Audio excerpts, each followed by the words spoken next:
Olá, estamos aqui para mais uma aula de saúde coletiva, que é a nossa saúde pública. Na aula de hoje, nós vamos estar falando conversando um pouquinho sobre o programa de controle da hipertensão. Bem, em primeiro lugar, nós precisamos conceituar o que é hipertensão arterial. A hipertensão hoje, ela vai ser definida com uma pressão maior ou igual a 140 milímetros de mercúrio e uma pressão arterial diastólica maior ou igual a 90. Então, é o famoso 14/9, né? O pessoal gosta, que é 140/90. Uma pressão maior do que 140/90 ou igual a 140/90 já é considerado que aquele paciente é portador de uma hipertensão arterial. Agora, é importante que esta verificação ela seja feita em 2 momentos, pelo menos. No mínimo, 2 momentos, num período aí de 6 horas, e aquela pressão mantenha-se 140/90 ou mais que 140/90, nós já podemos classificá-lo como hipertenso. Esta hipertensão, ela tem alguns estágios. Ela é definida no estágio 1 como leve, no estágio 2 como moderada e no estágio 3 como grave. Então, o que é uma hipertensão que nós chamamos de leve, né, no estágio 1? Uma pressão arterial sistólica, que é a máxima, entre 140 a 159, já é considerado uma hipertensão leve. Ou a pressão arterial diastólica, que é a mínima, fique entre 90 a 99. Então, maior que 140/90 e até 159/99 é considerado que aquele paciente ele é hipertenso leve ou no estágio 1.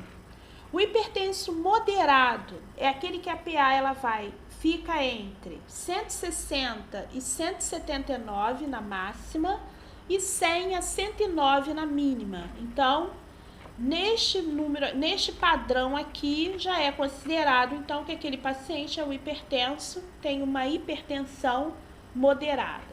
E finalmente, quando esta pressão arterial sistólica ela fica maior ou igual a 180 máxima e a mínima maior ou igual a 111, aquele paciente já está no grau 3 de hipertensão, então é um hipertenso grave. O que esse grupo de hipertensão faz? Eles vão verificar esta pressão arterial de uma forma sistemática, contínua.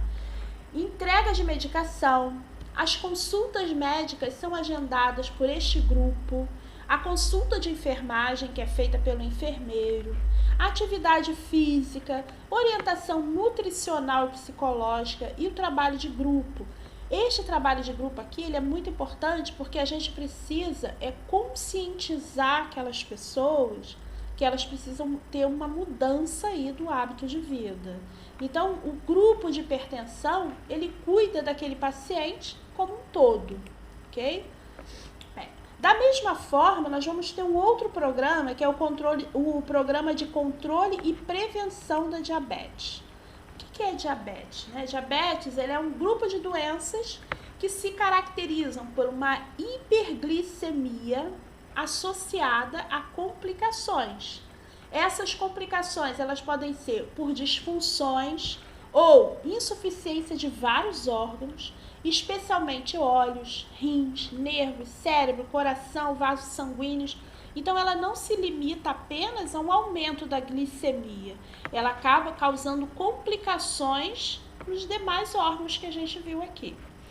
Causa da diabetes. Nós vamos ter a primeira causa, uma resistência à ação da insulina, quando o corpo ele resiste à ação daquela insulina. Ou quando o corpo ele tem distúrbios na secreção de insulina e outros, ou ele resiste à ação da insulina, ou ele tem algum distúrbio na secreção, quer dizer, na produção da insulina, ele produz pouco. E a gente viu, quando a gente viu farmacologia, a gente falou um pouquinho. Então, a insulina, que é um hormônio que é produzido pelo pâncreas, ok? Nós já falamos sobre isso. O diabetes, então, ele vai se classificar como o tipo 1. Nesse caso aqui, ele tem uma destruição dessa célula beta. Quem se interessar pode pesquisar mais sobre ela. São, vamos dizer assim, a célula-chave do pâncreas que produz a insulina. Então, se ocorre uma destruição dessa célula, aí o indivíduo ele vai ter uma deficiência de insulina, porque aí o pâncreas dele não vai produzir nada. Quando a administração de insulina é necessária para prevenir uma cetoacidose, um coma e até a morte daquele paciente. Então, nesses casos aqui, quando o paciente não produz insulina, aí ele precisa de fazer uso da insulina, porque senão aquela glicemia dele vai subir tanto que ele pode chegar até a morte. A destruição, então, das células beta, que essas células que eu falei, que são responsáveis pela produção da insulina, geralmente é causada por um processo autoimune, quer dizer, o próprio organismo produz a destruição daquelas células. O diabetes tipo 2, que tem uma resistência periférica à insulina. Então, ele pode produzir a insulina, mas ele não tem a absorção dessa insulina. Ou podemos ter ainda a diabetes gestacional. Então, tipo 1, tipo 2 ou gestacional. A diabetes gestacional, ela só é diagnosticada na gravidez e depois, normalmente, né, na grande parte dos casos, ela desaparece, ok? Mas é um sinal de alerta para aquela mulher também que apresenta uma diabetes apenas na gravidez. Existe um outro tópico que nós chamamos de tríade básica, que são os sintomas básicos do diabetes ou da hiperglicemia, que é a polifagia, a poliúria e a polidipsia. São esses três. A polifagia porque o paciente ele sente muita fome, mas ao mesmo tempo ele não engorda, ele apresenta um emagrecimento. A poliúria porque aumenta a vontade dele de urinar muito grande. E polidipsia porque sente muita sede. Então, nós chamamos de tríade básica da diabetes, é exatamente isso. Mas para que isso aqui ocorra, a glicemia, a taxa de glicose no sangue dele tem que estar alta. Então, uma glicose alta, ela vai levar a essa tríade que nós falamos aqui, que é a tríade básica do diabetes. Continuando, o tratamento para diabetes é a insulina, ok? Que nós já falamos sobre ela.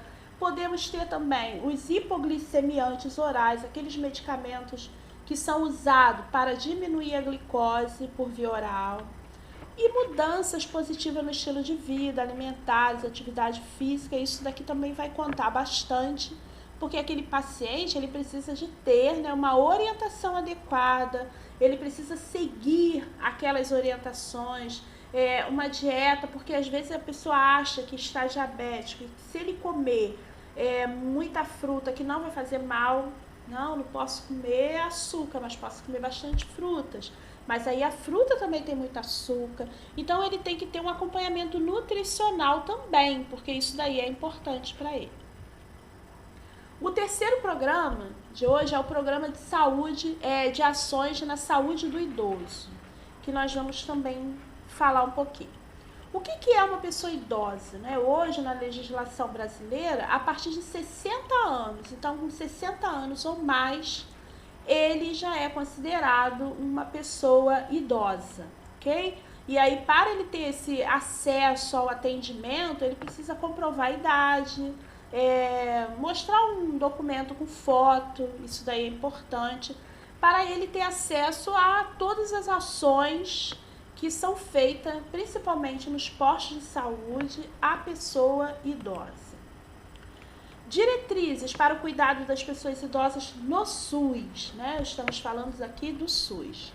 Uma avaliação multidimensional da pessoa idosa. Quando a gente fala multidimensional, é uma avaliação daquele indivíduo como um todo.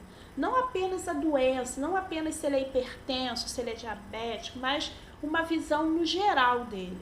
Auxiliando no planejamento do cuidado, sendo necessário ser realizada por uma equipe interdisciplinar. Então, quando a gente fala de uma equipe interdisciplinar, acredito que vocês saibam, é aquela equipe formada por vários indivíduos de várias especialidades. Então, a gente tem médicos, temos enfermeiros, psicólogos, nutricionistas, terapia ocupacional, muitas das vezes. Então, uma equipe, né, todo esse atendimento, toda essa avaliação multidimensional, ela não é feita apenas por uma equipe, por um profissional. Ela é feita por vários profissionais. A caderneta de saúde da pessoa idosa, que normalmente os postos, eles distribuem essa caderneta.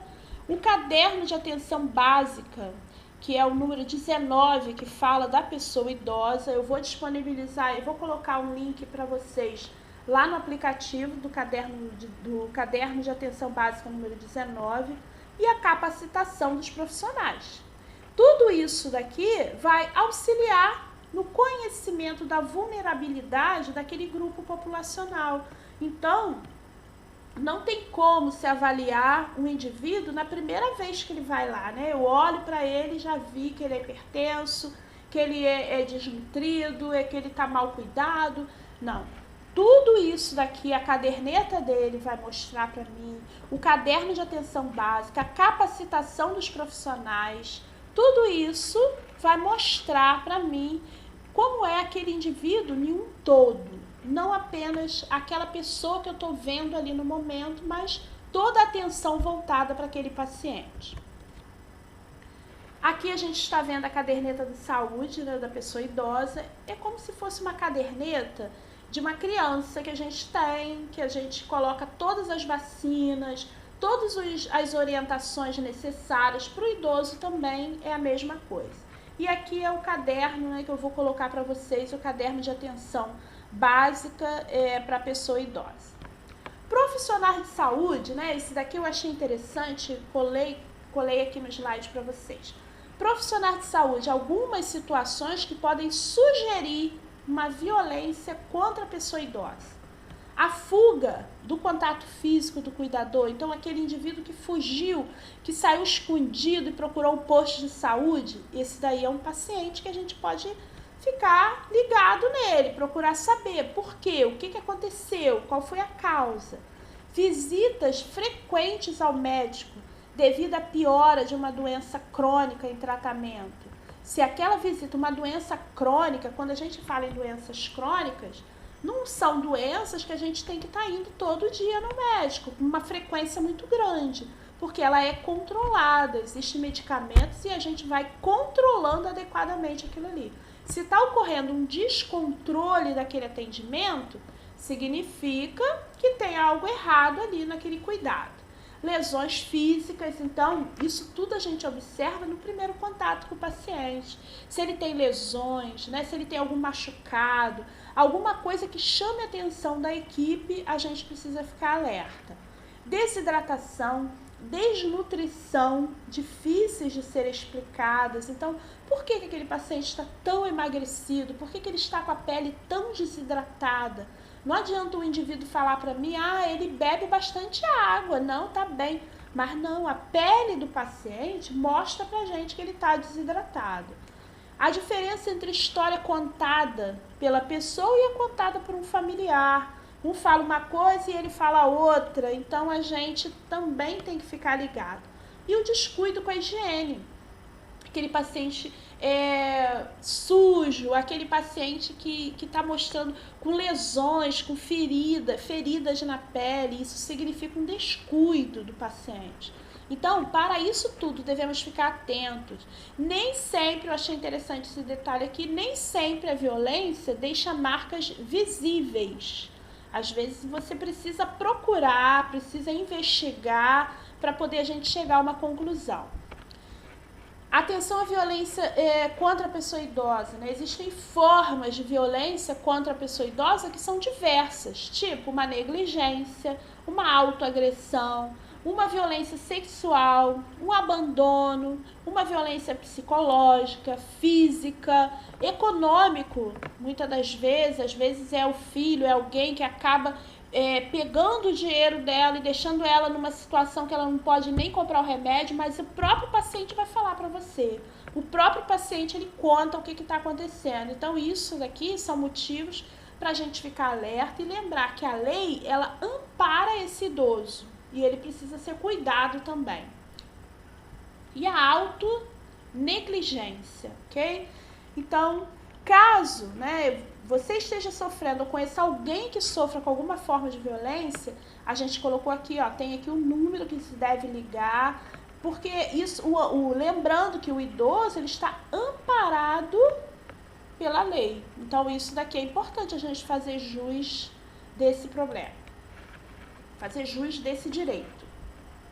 E agora, no dia 15 de junho, né, que é o Dia Mundial da Conscientização da Violência contra a Pessoa Idosa, e a gente precisa estar atento, ok? É obrigatório, né? Todo cuidado de enfermagem, quando a gente pensa na atenção ao idoso, esse cuidado aí, ele é de envolvimento, é da gente ter atenção e muitas das vezes encaminhar esse paciente para um atendimento adequado, às vezes até a parte legal daquilo ali. Então, é importante toda a equipe, por isso que a gente trabalha com uma equipe multidisciplinar.